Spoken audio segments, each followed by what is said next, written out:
Hello students, how are you? Hope you're doing good. Today we are going to start our new science chapter, that is chapter number 4, reproduction in animals. तो chapter में हम देखेंगे कि animals reproduce कैसे करते हैं. ठीक है, सबसे पहले तो रिप्रोड्यूस का मतलब ही समझेंगे. रिप्रोड्यूस का मतलब होता है अपने ही जैसे और ऑर्गेनिज्म प्रोड्यूस करना. तो हम देखते हैं कि एनिमल्स अपने बेबीज को कैसे प्रोड्यूस करते हैं. सो chapter number 4, reproduction in animals.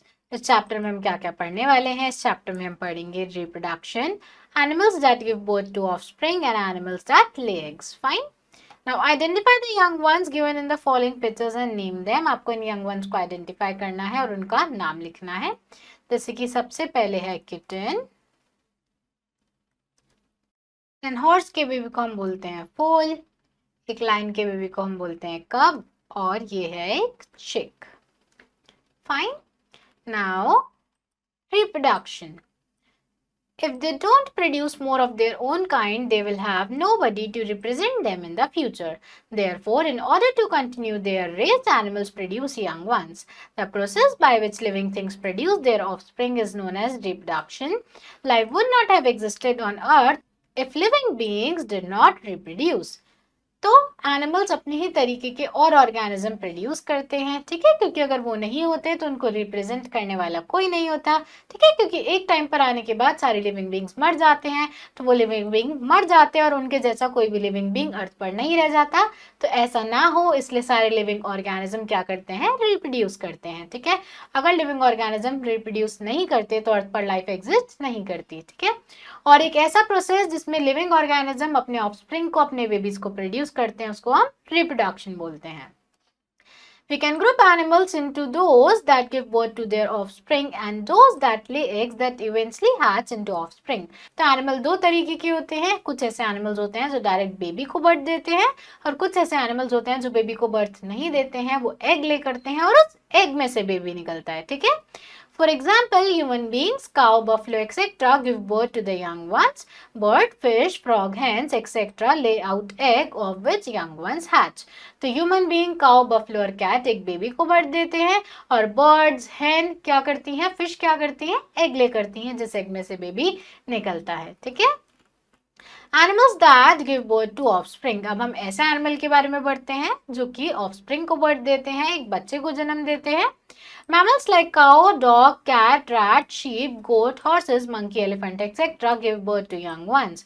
In the beginning, the young ones develop inside the mother's body and then they give birth to fully developed young ones. तो मैमल जैसे कि काउ, डॉग, रैट, काउ क्या करते हैं, baby को birth देते हैं.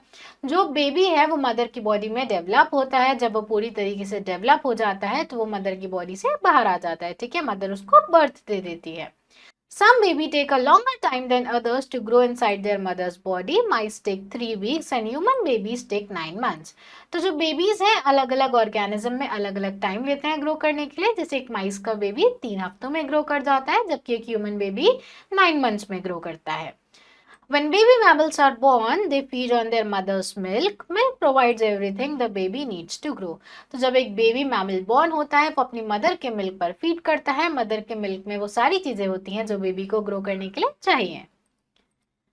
The duck-billed platypus is the only mammal that lay eggs. वैसे तो सारे मैमल बेबी को बर्थ देते हैं, पर duck-billed platypus इकलौता ऐसा मैमल है जो कि एग ले करता है.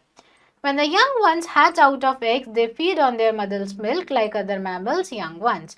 और जब वो बच्चा एग में से बाहर आता है तो वो अपनी मदर के मिल्क पर फीड करता है.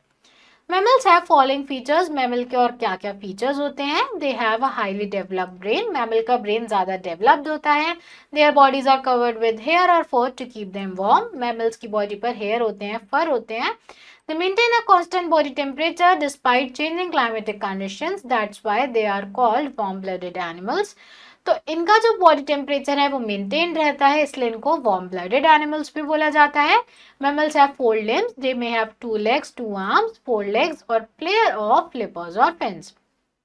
मैमल के पास 4 लिम्स होते हैं. हो सकता है 2 हाथों 2 पैर हो सकता है कि चारों जो है लेग्स में मॉडिफाइड हो, जैसे एनिमल्स अपने 4 पैर की हेल्प से चलते हैं, और हो सकता है कुछ लिम्स फेदर्स में, विंग्स में या फिर फिन्स में मॉडिफाइड हो. Mammals look after their young ones properly. They feed them with their milk, they clean them, keep them warm, protect them from enemies and climatic changes. Mammals अपने बच्चों का ध्यान रखते हैं, उनको अपना दूध पिलाते हैं, उनकी केयर करते हैं, उनको वार्म रखते हैं जब तक वो अपना खुद ध्यान नहीं रख सकते हैं। फ्लिपर क्या है? एक वाइड फ्लैट लिम्ब है जो कि अडेप्टेड है स्विमिंग के लिए। तो ये फ्लिपर व्हेल, सील और बाकी एक्वेटिक एनिमल्स में होते हैं। Now animals that lay eggs, अब कुछ ऐसे एनिमल हैं जो कि अंडा देते हैं। Animals like bird, frock and butterfly reproduce by laying eggs when egg mature young ones hatch out and live their lives. तो बर्ड, फ्रॉग और बटरफ्लाई जैसे एनिमल एग्स देते हैं, एग्स में से बेबी आता है। ठीक है, आप यहाँ देख सकते हो एग का structure.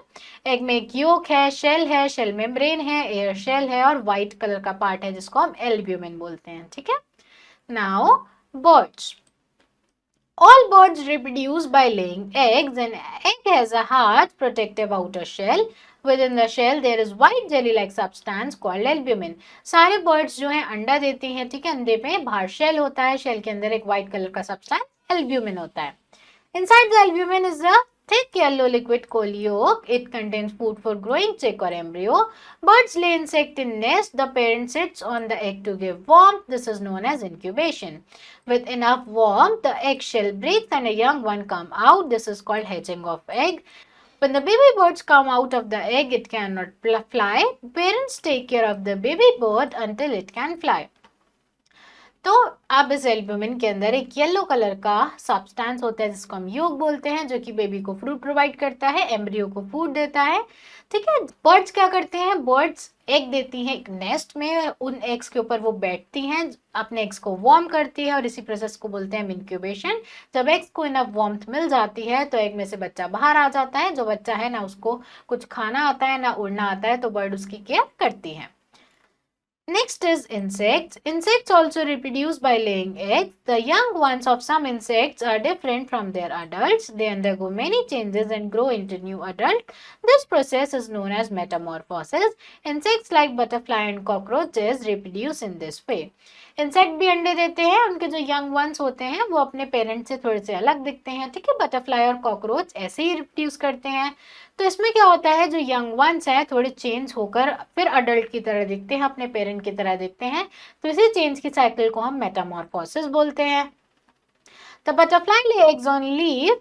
Inside each egg a caterpillar grows, then the egg hatch into caterpillars or larva. तो बटरफ्लाई अंडे देती है लीव्स पर, ठीक है, वो जो अंडे हैं उनमें से कैटरपिलर और लार्वा बाहर आते हैं। The caterpillar keeps eating all the time and grows bigger and fatter. Then it stops eating and starts spinning a silk thread from a hole below its mouth. ठीक है, जो कैटरपिलर है leaves खाता रहता है, मोटा होता रहता है, और ये जो कैटरपिलर है अपने माउथ के नीचे से एक सिल्क थ्रेड प्रोड्यूस करता है, अपनी बॉडी को सिल्क थ्रेड में कवर कर लेता है। This becomes a pad known as cocoon. The caterpillar curls inside the cocoon and goes to sleep. This stage is known as pupa. After 1 or 2 days, pupa bursts and an adult butterfly comes out. अब caterpillar क्या करेगा? Caterpillar जो silk thread produce कर रहा है उसे एक cocoon बना लेगा, एक थिन पार्ट बना लेगा। कुकून में क्या कर लेगा? व्रैप हो जाएगा और उसके अंदर जाकर सो जाएगा। 2-3 दिन बाद ये कुकून बर्स्ट होगा और नई बटरफ्लाई बाहर आएगी। Fine. Now, frog. The frog lays a large number of eggs in water. These eggs hatch into tadpoles. A tadpole has a tail but no legs. It looks like a tiny fish and breathes through gills. Frog बहुत सारे अंडे देता है, ठीक है, ये अंडे hatch होकर टेडपोल्स में बदल जाते हैं। ये जो टेडपोल्स हैं ये फ्रॉग की तरह नहीं दिखते हैं, फिश की तरह दिखते हैं, फिश की तरह ही गिल से ब्रीथ करते हैं, जैसे कि आप यहाँ पर देख सकते हो larva tadpole. After a few weeks, the tadpole loses its tail and develops legs. Soon it begins to look like its parent. When it grows fully into adult, and it comes out of pond and start to live on land and in water also. तो अब tadpole क्या करेगा? धीरे धीरे अपनी tell loose करेगा, उसके legs आएंगे, ठीक है, और अब वो अपने पेरेंट की तरह दिखने लगेगा। उसके बाद वो पानी में भी रह सकता है और लैंड पर भी रह सकता है। Fine. Now one science activity is given to us. आपको लाइफ साइकिल ड्रॉ करनी है कॉकरोच की अपनी स्क्रैप बुक में। नाउ सिनॉप्सिस, अब तक हमने जो भी पढ़ा एक बार उसको रिवाइज कर लेते हैं। एनिमल्स प्रोड्यूस करते हैं यंग वंस अपनी रेस को कंटिन्यू करने के लिए। एक ऐसा प्रोसेस जिससे लिविंग थिंग्स अपने ही जैसे और ऑर्गेनिज्म प्रोड्यूस करती है, अपने ऑफस्प्रिंग को प्रोड्यूस करती है, उसको हम रिप्रोडक्शन बोलते हैं। एनिमल 2 तरह के होते हैं, एक ऐसे जो कि यंग वंस बच्चों को बर्थ देते हैं और एक ऐसे जो कि एग ले करते हैं जिनमें से ऑफस्प्रिंग बाहर आता है। उसके बाद एनिमल जो कि यंग वंस को बर्थ देते हैं उनको मैमल्स बोलते हैं। एग एगशेल योक और एल्ब्यूमिन से बना होता है। योक के अंदर एम्ब्रियो होता है। एक प्रोसेस ऑफ चेंज जिसमें टेडपोल या लार्वा एक अडल्ट में बदल जाता है उसको हम मेटामॉर्फोसिस बोलते हैं। Fine, now take the correct option. Which of these lay their eggs in large clusters and spawns in water? इनमें से कौन लार्ज क्लस्टर में एग देते हैं और वाटर में चले जाते हैं? तो answer is amphibians. What is a baby hen called? Baby hen को हम क्या बोलते हैं? चिक। Which of these is a mammal? इनमें से कौन सा मैमल है? तो answer is bat. Which of these are not present in yolk? योक में क्या नहीं होता है? तो योग में क्योंकि ये तीनों ही चीजें प्रेजेंट होती है, ऐसी कोई चीज नहीं है जो प्रेजेंट ना हो, तो आंसर होगा none of them. Fine, now fill in the blanks. The process by which living things produce their offspring is known as reproduction. Dash look after their young ones properly. The answer is mammals. Living things have capability to reproduce. Insects reproduce by laying eggs. When baby birds come out of the egg, it cannot fly. Give one word answer. Name a mammal. The answer is cow. Name an animal that lays egg. The answer is bird. What is the baby inside the eggs known as? The answer is embryo. What is young one of a frog called? So the answer is tadpole. What is young one of a hen known as? The answer is chick. Fine. So class, that's all for today. I hope you understood this chapter. Now you have to try and fill out rest of the exercise yourself and we will meet in our next video. Thank you everyone.